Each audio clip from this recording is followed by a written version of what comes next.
안녕하세요. 지금부터 기술연수 비자에 대해 말씀드리겠습니다.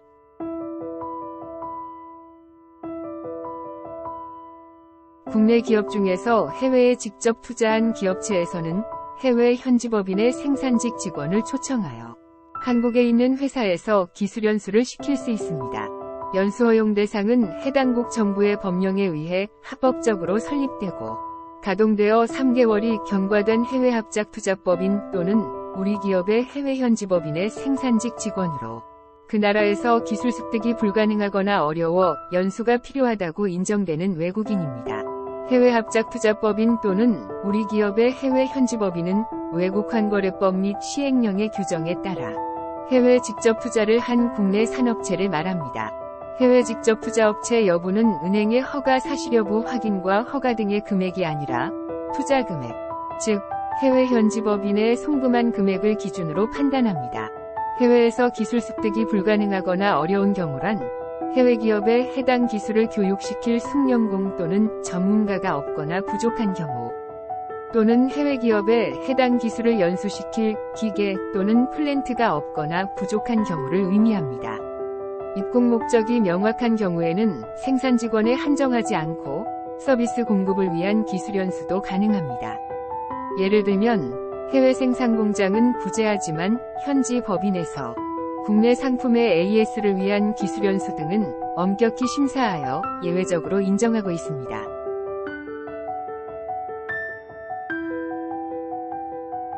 연수생은 다음 요건을 갖추어야 합니다. 첫째, 18세 이상 40세 이하의 신체 건강한 사람일 것. 둘째, 현지 법인의 근무 경력이 3개월 이상일 것. 셋째, 과거 연수생 자격으로 체류한 경우 출국한 지 1년 이상일 것. 넷째, 한국어 능력 시험 2급 이상 또는 세종학당 초급 2급 이상 수료할 것 등의 요건을 갖추어야 합니다. 한국어 능력과 관련하여 보충하여 말씀드리겠습니다. 기술연수생이 한국어 능력 조건을 갖추지 못할 경우 통역요원을 상시 배치하고 기술연수생이 입국한 후 월 5시간 이상의 한국어 교육을 실시한다는 내용 등이 포함된 한국어 교육 이행각서를 제출하면 됩니다. 통역요원은 기술연수생이 국적국 언어 및 한국어를 동시에 구사할 수 있어야 하며 산업연수생이 연수를 받는 과정에서 언제든지 통역이 가능하도록 상시 배치하여야 합니다. 한국어 교육 이행각서는 별도 서식은 없으나 기본적인 내용은 포함되어야 하며 기술연수업체의 장애 서명은 반드시 기재하여야 합니다. 기술연수생의 연수기간은 원칙적으로 입국한 날로부터 6개월입니다. 다만 입국한 날부터 2년을 초과하지 않는 한도 내에서 연수기간을 연장할 수 있습니다.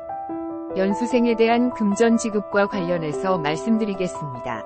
연수생에 대해서 국내에서는 생필품, 의약품 등 기초생활비 및 수당만 지급하고 공급은 자국의 현지 회사에서 가족 또는 연수생에게 지급해야 합니다.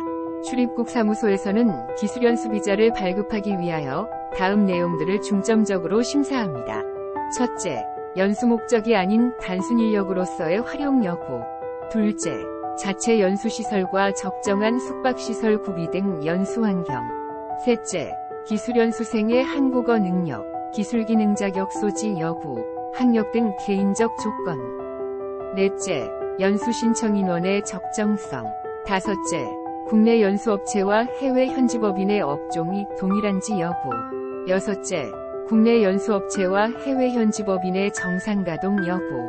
일곱째, 국내 연수업체가 산업집적법에 따라 공장 설립 승인을 받아야 할 의무가 있는 업체에 해당되는 경우 공장 등록증이 있는지 여부.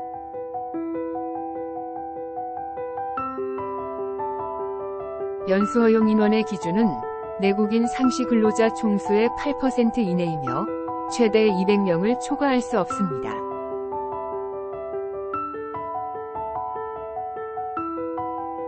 상시 근로자란 근로계약이 형식상 일정 기간 계속되어야 하는 것은 아니면 상시 사용되고 있는 것이 객관적으로 판단될 수 있는 상태의 근로자를 말합니다. 예를 들어 임시 근로자의 형식을 취하고 있더라도 실제상으로 상시 고용되고 있는 상태에 있는 자는 상시 근로자에 포함됩니다.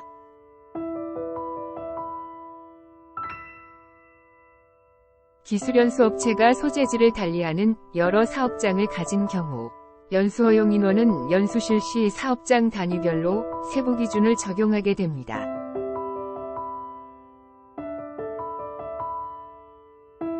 기술연수생이 연수장소를 이탈하는 경우 기술연수생이 과거 1년 이내에 초청한 기술연수생의 10% 이상이 연수장소를 이탈한 업체에 대해서는 이탈 기술연수생을 연수허용 인원에서 제외할 수 있습니다. 다만 기술연수회사에서 이탈 방지를 위하여 상당한 주의 의무를 다하는 등 상당한 노력을 다했다고 볼 경우에는 연수허용 인원에서 제외하지 않을 수 있습니다. 사증 발급 인정서의 발급 신청 및 접수. 사증 발급이란 해당 국가의 비자를 발급받는 것을 말합니다. 외국인은 입국하기 위해 해당 나라의 출입을 허락한다는 내용으로 발급되는 증서를 받아야 하는데 이 증서를 사증 혹은 비자라고 하며 입국사증이라고 부르기도 합니다. 사증 발급 인정 신청서는 사증 발급을 위한 신청서로서 양식에 따라 작성하여 국내 초청회사 소재 출입국 사무소에 제출한 후 심사를 통해 처리가 완료되면 사증 인정 번호가 부여되는데 외국인은 사증 인정 번호를 기재하여 자국에 있는 한국 영사관에 비자를 신청하게 됩니다. 기술연수생을 초청하고자 하는 초청자는 사증 발급 인정 신청서에 다음 서류를 준비하여 그 업체의 주소지 관할 출입국 사무소에 사증 발급 인정 신청서를 신청하여야 합니다. 하나, 피초청자가 기술연수생 요건을 구비하였음을 입증하는 서류, 현지법인 등록증 또는 설립인가서, 사본과 현지법인의 장이 발급한 피초청자, 재직증명서 및 여권사본, 한국어 능력 입증자료 등을 제출해야 합니다. 이러한 서류들은 영사 확인 또는 아포스티유를 받아야 합니다. 2. 연수 내용을 확인할 수 있는 연수계획서. 3. 초청자의 신원보증서. 넷, 초청업체가 연수허용 대상 업체임을 입증할 수 있는 서류. 5. 연수허용 인원 산정에 필요한 초청업체의 내국인 상시 근로자 수 입증 서류. 이 서류는 고용노동부 홈페이지에서 출력한 사업장별 피보험 자격 내역서를 제출하면 됩니다. 사증 발급 인정서 발급.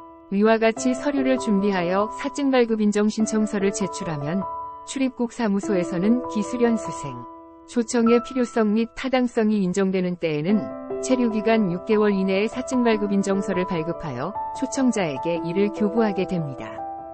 출입국 사무소에서는 모기업의 생산시설이 없으나 현지법인의 가동을 위해 기술연수가 불가피하다고 인정되는 경우에 동일 업종 지사, 자회사, 특정 계열회사 내에서의 연수를 허용할 수 있습니다. 사증의 발급. 사증 발급 인정서를 발급받았을 경우 기술연수생은 재외공관장에게 사증 발급을 신청하면 됩니다. 사증 발급 신청을 받은 재외공관장은 기술연수사증을 발급하게 됩니다. 입국 및 외국인 등록. 재외공관에서 비자가 발급된다고 하여 무조건 입국이 보장되는 것은 아니지만 특별한 사정이 없는 한 기술연수생은 비자를 받아 입국 심사 후 한국에 입국할 수 있습니다. 한국에 입국한 기술연수생은 입국한 날로부터 90일 이내에 외국인 등록을 해야 합니다. 연수실태조사 및 기술연수업체 관리. 출입국 사무소에서는 기술연수업체의 기술연수생 관리 실태 및 현지법인의 운영 실태를 조사합니다. 연수실태조사의 방법으로는 현장 방문 조사, 전화 팩스 인터넷 조사, 설문지 조사 등을 통해 할 수 있으나 최초로 기술연수생을 초청한 업체, 홈페이지 등으로 조사한 결과 실제적으로 휴업 폐업되어 정상적으로 운영되고 있지 않다고 의심되는 업체는 반드시 현장 방문 조사를 하여야 합니다. 현장 실태조사 후 각종 이행사항을 위반한 업체에 대해서는 그 명단을 출입국 정보 시스템에 입력하여 전국 출입국 사무소에서 공동 활동하게 됩니다. 기술연수업체 이행사항 점검. 기술연수생을 추가로 초청하거나 체류기간 연장 허가를 신청하는 때에는 다음 사항이 이행되고 있는지 여부를 사전에 점검합니다. 하나, 입국 후 1개월 이내에 한국문화, 출입국관리법령, 기타 준수사항 등의 내용을 포함하는 16시간 이상의 자체교육 실시 및 모든 연수 내용을 연수일지에 기록하였는지 여부. 2. 직원 중에서 외국 실정에 밝은 자를 고충상담관으로 선발, 지정하여 기술연수생의 개인 신상 문제, 인권 침해, 기타 고충을 상담하도록 조치하였는지 여부. 셋. 연수장소의 기술연수생의 안전을 위한 필요시설 및 장비를 구비하였는지 여부. 넷. 기술연수생 숙소의 냉난방시설, 취사시설, 샤워시설 등을 설치하고 TV 오락기구 등을 비치하였는지 여부. 출입국 사무소에서는 이행사항 점검 결과 기술연수업체가 이행 의무 사항을 이행하고 있지 않을 경우에는 정당한 사유가 있는 경우를 제외하고는 기술연수생의 초청 또는 체류기간 연장을 허가하지 않을 수 있습니다. 해외 투자기업 기술연수와 관련해서는 훈령에서 정한 것 외에 사증 발급 인정서 발급 등에 관한 업무 처리 지침 및 체류관리 업무 매뉴얼 위 규정을 준용합니다. 하지만 체류 자격의 활동 허가는 원칙적으로 억제하며 체류 자격 부여, 체류 자격 변경, 근무처 변경 및 추가는 제한하고 있습니다. 지금까지 해외 투자기업 기술연수와 관련해서 자세히 알아보았습니다. 구독과 좋아요는 콘텐츠 제작에 큰 힘이 됩니다. 감사합니다.